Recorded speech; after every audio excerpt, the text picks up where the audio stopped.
नूरीन और अरशद समी खान के घर पैदा होने वाले अदनान समी का घराना पाकिस्तानी, हिंदुस्तानी और अफगान पश्तून कबीला नूरजई से रखता है।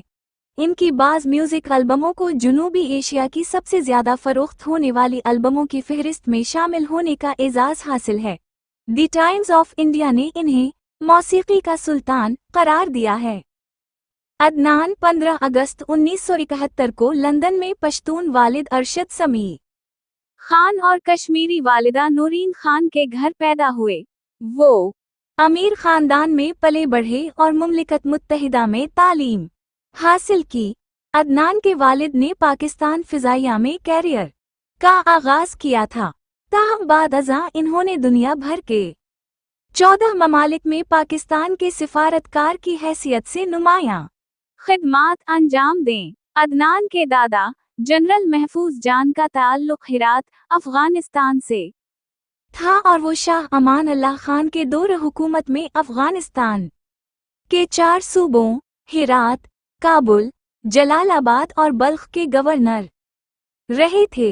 अदनान के परदादा जनरल अहमद जान बादशाह अमीर अबदर रहमान खान के फौजी मुशीर थे और इन्होंने काफरिस्तान को फतह करके उसका नाम नौरस्तान रखा था। ताहम अफगानिस्तान में हबीब अल्लाह कलकानी के इनकलाब के दौरान अदनान समी के दादा जनरल महफूज जान को कत्ल कर दिया गया था। अदनान समी ने रग्बी वेस्ट मिडलैंड्स मुमलिकत मुत्तहिदा के रग्बी स्कूल में दाखिला लिया।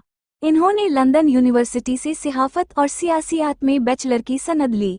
बाद अज़ां अदनान ने किंग्स कॉलेज लंदन से LLB किया और लिंकन इंग्लैंड से बैरिस्टरी में कामयाबी हासिल की। अदनान समी 5 साल की उम्र से पियानो बजा रहे हैं और इन्होंने अपनी पहली धुन 9 साल की उम्र में तरतीब दी थी। जब वो अपने स्कूल की छुट्टियों पर भारत गए तो वहां इन्होंने माहिर संतूर पंडित शिवकुमार शर्मा से हिंदुस्तानी क्लासिकी मौसीकी सीखना शुरू की। अजीम भारतीय गुलकारा आशा भोसले ने R.D. बर्मन के कंसर्ट में 10 साला अदनान समी में छपे टैलेंट को भान पर लिया और मौसीकी को बतौर कैरियर अपनाने की हौसला अफजाई की। वो माहिर पियानो नवाज, मौसीकार और गुलकार हैं और इन्हें भारतीय और मगरबी क्लासिकी, नीम क्लासिकी मौसीकी, जाज, रॉक और पॉप मौसीकी पर उबूर हासिल है। लड़कपन ही से अदनान स्टॉकहोम में टेलीविजन प्रोग्राम में पियानो बजाया करते थे। तभी अमरीकी जरीदे कैबूरड ने इन्हें दुनिया